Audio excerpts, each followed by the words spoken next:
moving on, US President Donald Trump says he's standing with the American farmers, but his latest round of tariffs is piling pressure on the agriculture industry.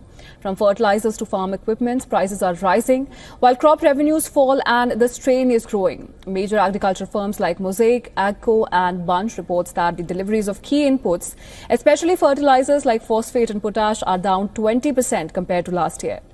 Imagine waking up in Washington to discover that the very countries America once lectured, sanctioned, and bullied have just flipped the global economy upside down.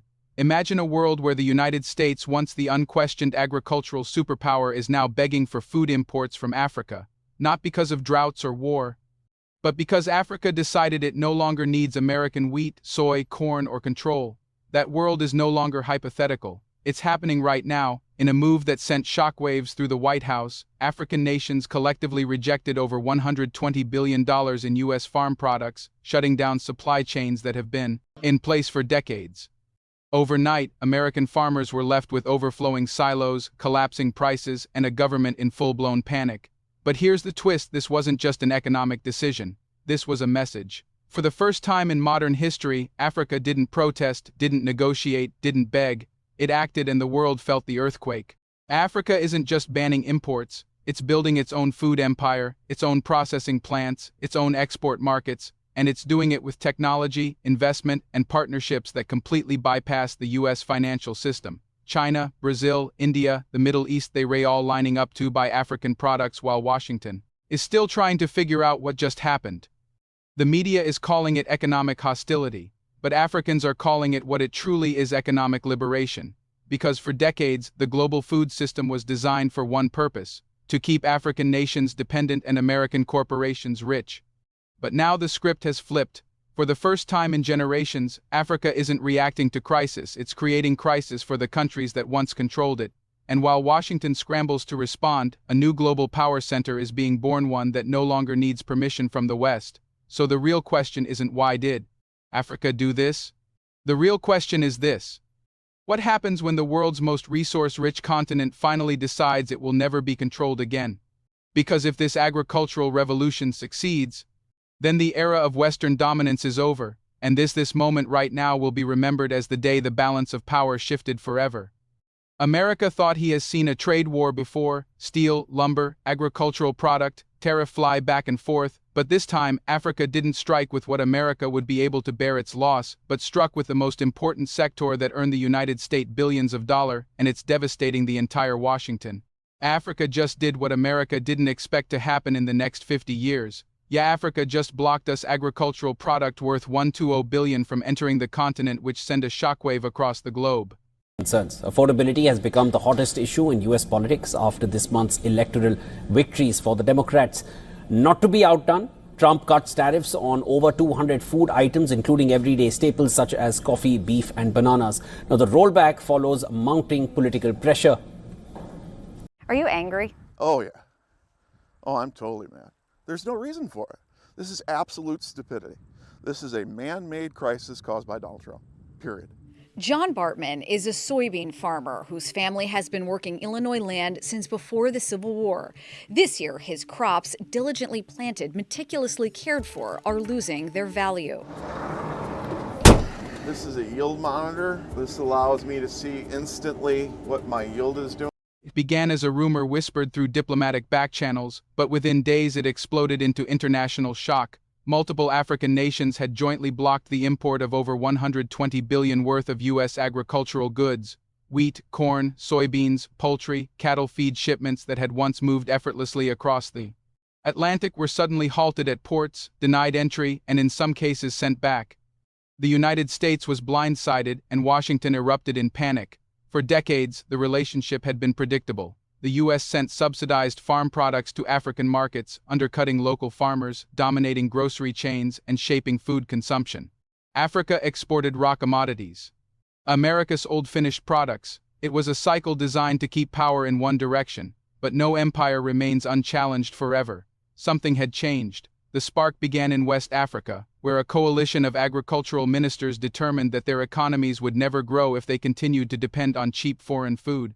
Local farmers couldn't compete with crops grown under massive U.S. subsidies, backed by billion-dollar corporate giants and protected by law. Entire rural economies were collapsing, and young people were leaving the continent not because land was barren, but because foreign imports made farming unprofitable. Then came a series of closed-door meetings involving ministers from West, East, and Southern Africa. Discussions stretched for months, held quietly in secret locations. The agenda was bold: take control of food sovereignty. If Africa could break the dependency cycle, it would unlock not just food security but trillions in economic potential. The United States assumed the plan would fail. African unions had collapsed before, often due to foreign pressure, but this time was different. A powerful shift had already begun. Africa was now feeding itself. New farming zones powered by solar irrigation, AI-driven crop monitoring, drone planting, fertilizer innovation, and soil regeneration programs made food production efficient and profitable. International partners not from the West, but from Asia and the Middle East were helping build giant grain terminals, refrigerated storage hubs, and regional trading networks. Billion-dollar agritech centers were rising in countries once dismissed as undeveloped. By the time Washington realized what was happening, it was too late. The official announcement was brief: African countries would no longer serve as dumping grounds for U.S. food surpluses.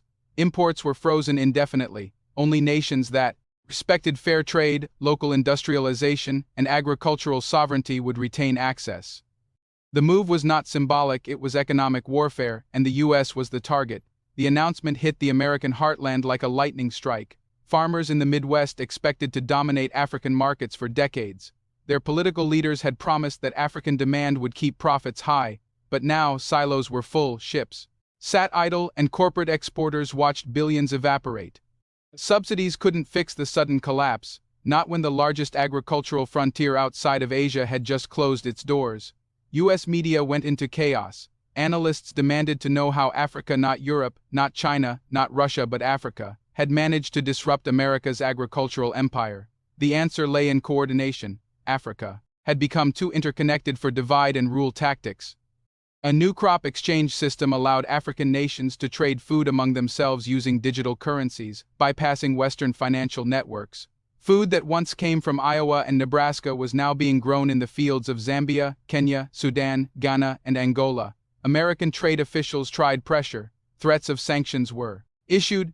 Diplomats implied consequences, but African leaders didn't flinch. They had endured sanctions before this time. They had leverage. The U.S. needed access to Africa more than Africa needed American grain. The balance of power had flipped. The president, who once boasted about dominating global trade, was reportedly furious. Advisors described meetings full of shouting, frustration, and disbelief. How could countries once dismissed as aid-dependent suddenly dictate terms to the United States? How could allies in Europe, reliant on U.S. agricultural imports themselves, offer no solution? How had America lost influence in a region it assumed would forever remain compliant? The answer was simple. Africa had stopped believing it needed permission. New economic blocs had emerged across the continent, signing agreements with Asian and Latin American partners who did not demand political obedience. Africa was no longer hungry, not for food, not for loans, and not for validation.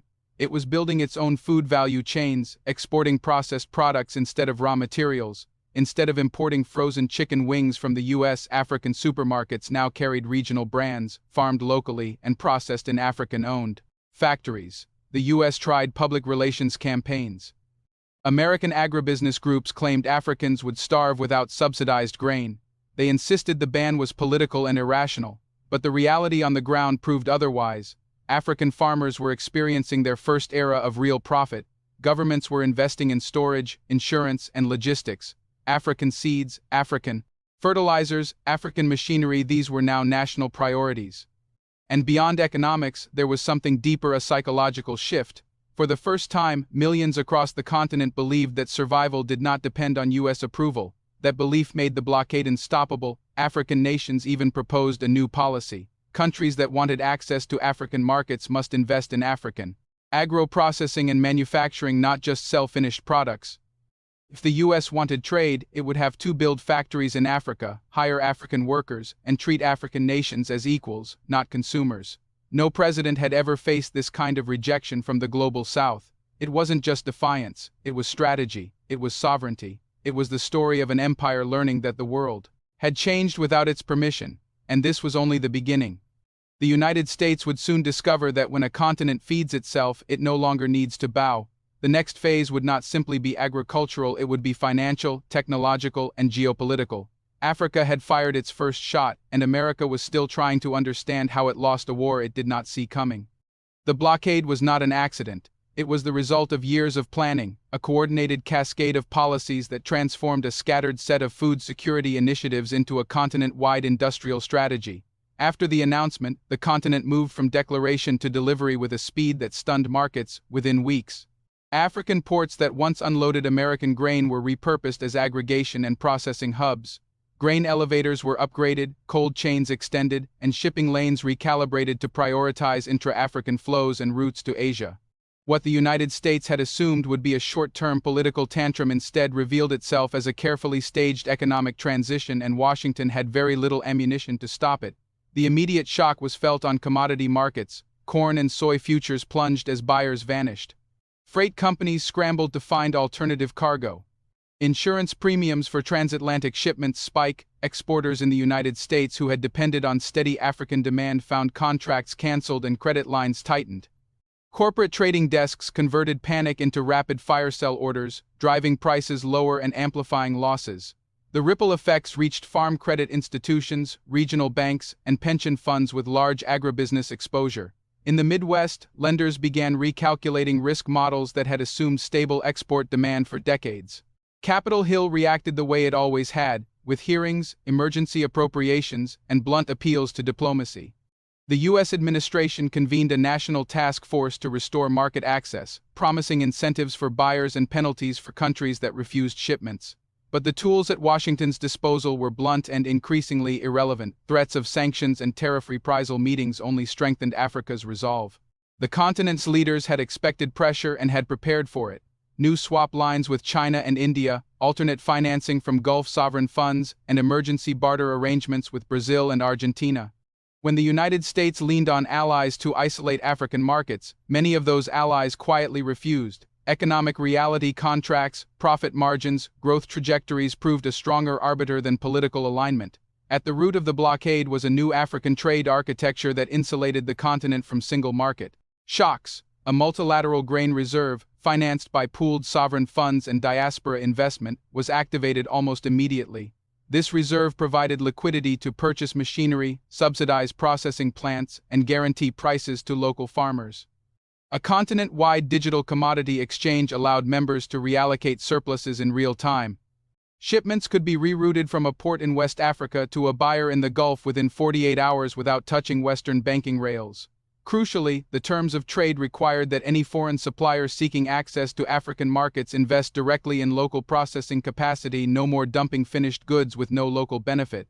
American agribusinesses tried to adapt by proposing factory investments and joint ventures in Africa, but even those overtures were greeted with skepticism. Africa's new negotiators were clear. Temporary capital for access was not enough. They demanded long-term technology transfer, binding employment guarantees, shared ownership, and commitments to source inputs locally, because many U.S. offers were framed as transactional fixes rather than structural partnerships. African governments prioritized proposals from partners willing to build integrated value chains.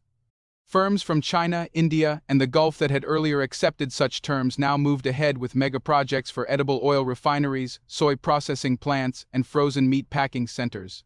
Domestically, the blockade intensified political division in the United States. Farm states mobilized, staging protests at ports and in front of trade houses. Governors called emergency summits. Agricultural unions demanded immediate subsidies and insurance relief. The narrative in national media oscillated between claims of betrayal and introspection over long-term policy failures, dependence on monoculture exports, insufficient investment in value-added processing, and a political economy that prioritized short-term subsidies over structural resilience. Many farmers found solace in emergency measures, temporary price supports, expanded crop insurance, but these were stopgaps, not solutions. Meanwhile, private equity and institutional investors responded to the new landscape by redeploying capital. Rather than double down on stranded American inventory, many funds redirected financing into African agro-industrial projects. Sovereign wealth funds from the Gulf and Asia participated in co-financing arrangements, buying equity stakes in processing plants and logistics corridors. Major shipping lines reoriented routes and signed long-term leases at African ports, betting on the continent's role as a regional hub rather than a consumer endpoint. The reallocation of capital hastened the structural transformation. Investment followed demand, and demand now flowed along routes the United States could not easily influence. Washington also faced reputational costs. The blockade became a test of diplomatic credibility when administrations tried to frame the move as purely political. African ministers responded by highlighting decades of trade relations that left little manufacturing capacity on the continent. The message was blunt and effective. Aid and food had too often been substitutes for industrial policy. By demanding processing and jobs, Africa rewrote the moral logic of global food trade. International institutions that once brokered deals now found themselves sidelined. The World Bank and IMF offered conditional loans that African coalitions politely declined in favor of direct investment without stringent policy conditionality. Geopolitics intensified as the U.S. scramble collided with the ambitions of other powers. Beijing and New Delhi capitalized on the crisis, offering immediate grain purchases, tied to infrastructure contracts. Brazil, which shared agricultural expertise and complementary crops, opened barter lines that swapped agricultural technology for Brazilian commodities. The Gulf states, alarmed about food security for their populations, covered premium prices for African-produced wheat and rice, but only on terms that included local milling capacity. These partnerships undermined Washington's ability to use access as leverage. Africa had alternatives and the political will to use them. Yet the blockade also exposed internal African tensions and contradictions. Not all countries experienced the pivot equally. Nations with pre-existing infrastructure and stable governance, those that had invested in ports, rail, and power, emerged as early winners. Others struggled to scale up fast enough to absorb redirected demand. The Continental Coordination Mechanism managed the disparities by redistributing investment and technical assistance, but the pressure revealed how crucial state capacity and prior investment choices were to national outcomes. In the background, an ideological shift consolidated. Across governments and publics, confidence grew that food sovereignty was the cornerstone of genuine independence. Policies once framed as radical state-backed processing mandates, minimum prices for local producers, and restrictions on finished imports became mainstream political commitments. Regional parliaments accelerated legislation to protect infant industries, attract long-term capital, and formalize labor protections tied to new agro-industrial employment. As weeks turned into months, the economic pain in America persisted and the strategic gains in Africa deepened. The short-term market disruptions morphed into long-term structural realignments. Grain that would once have left Omaha or Tampa now left Lagos and Dar es Salaam. Products once imported into Accra and Dakar increasingly originated there. The U.S. found itself confronting the limits of economic coercion in a multipolar world where trade could be re-engineered around new financial rails and diversified partners. The crisis had a sobering lesson for Washington. Geopolitical influence is no longer merely about military reach or financial dominance. It is about being the partner that builds capacity, transfers technology, and supports sustainable industry substance over sermon, until American policy shifted from transactional aid and subsidized exports to genuine long-term partnership models. The blockade would remain an enduring reminder of what happens when a continent refuses to be the world's grocery store and instead insists on feeding, processing, and profiting for itself. The months following the agricultural blockade became a turning point not just for Africa, but for the global economy. What began as a defensive measure to protect local farmers evolved into a bold re-engineering of global power structures.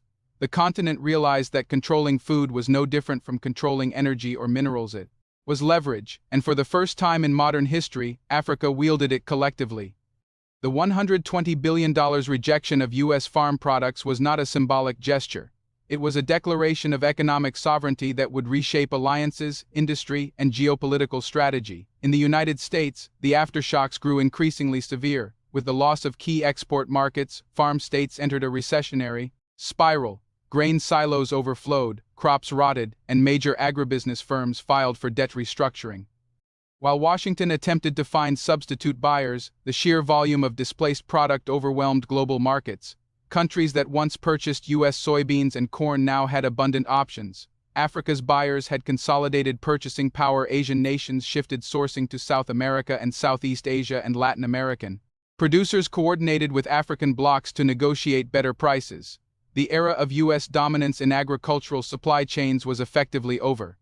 But while the crisis exposed the fragility of the American model, it highlighted the strength of Africa's new approach. A Continental Food Council linked precision agriculture startups with state-owned grain processors. Universities and research institutes established joint laboratories with Brazil and India focused on crop genetics. And soil recovery, desert-to-farm conversion projects expanded, aided by Chinese water engineering and solar-powered irrigation systems. Instead of exporting rock crops, African nations built processing industries from animal feed factories to ethanol plants, creating millions of jobs and transforming agriculture into an industrial export sector, not just a source of raw material. The new system did more than end reliance on American imports, it reversed the flow of trade entirely.